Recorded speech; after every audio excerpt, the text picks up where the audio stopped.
ছোট মাছের এই তরকারিটা রান্না করলে ভাত শুধু খেতেই থাকবেন, পেট ভরলেও চোখ ভরবে না। আসসালামু আলাইকুম, সবাই কেমন আছেন? আশা করি ভালো আছেন। আলহামদুলিল্লাহ আমরাও ভালো আছি। তো দেখতেই পাচ্ছেন আমি ছোট চেলা মাছগুলো ভালো করে পরিষ্কার করে ধুয়ে নিয়েছি। তো এখন আমি রান্না করব। তো মাছগুলো আমি প্রথমে নিয়ে নিলাম হচ্ছে কাঁচামরিচ 5-6টার মতো আমি ফালি করে কেটে নিয়েছি। তো আমার বড় মেয়ে বলতেছে, আম্মু তোমার তরকারিটা অনেক বেশি মজার হয়েছে। তো সেই রেসিপিটাই আপনাদের সাথে শেয়ার করছি। তো এখানে আমি পেঁয়াজ নিয়েছি হাফ কাপের মতো,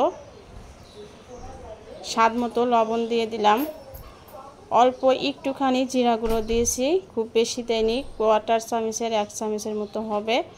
আর হলুদের গুঁড়ো দিয়ে দিলাম আমি 1 চামচ, শুকনো মরিচের গুঁড়ো 1 চামচ, ধনিয়া গুঁড়ো দিয়ে দিলাম।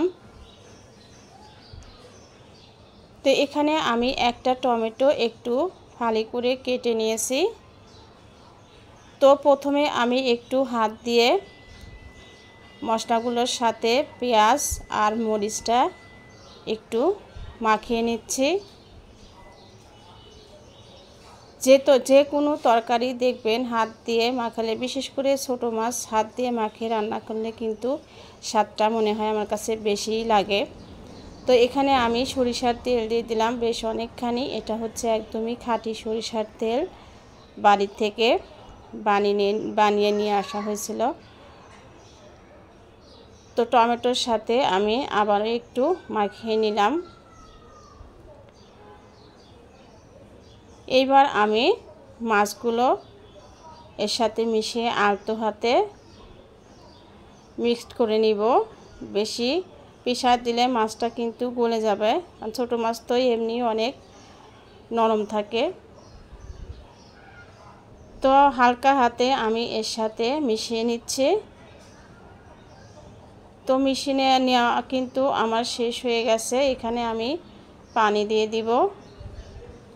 আর ছোটো মাছে খুব বেশি কিন্তু পানি দিতে হয় না, কারণ অল্পতেই মাছটা সিদ্ধ হয়ে যায়। আর বেশি পানি দিলে মাছটা কিন্তু কাটা কাটা হয়ে যায়, খেতেও অতটা ভালো লাগে না।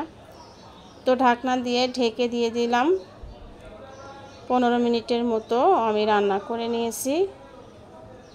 তো আমি ঝোলটা খুব বেশি রাখবো না, একটু দেখছি কতটুকু আছে। তো আরও একটু ঝোলটা শুকাইতে হবে। তো লবণ টবণ সব কিছুই আমি চেক করে নিয়েছি। আর একটু ঝোলটা আমি শুকাবো। তো এরকম ছোট মাছের তরকারি খেতে কে কে পছন্দ করেন অবশ্যই কমেন্ট করে জানাবেন। আমার রেসিপিটা যদি ভালো লাগে লাইক শেয়ার কমেন্টস করবেন। আর যারা আমার চ্যানেল থেকে দেখছেন চ্যানেলটা সাবস্ক্রাইব করে সঙ্গেই থাকবেন। ধন্যবাদ সবাইকে।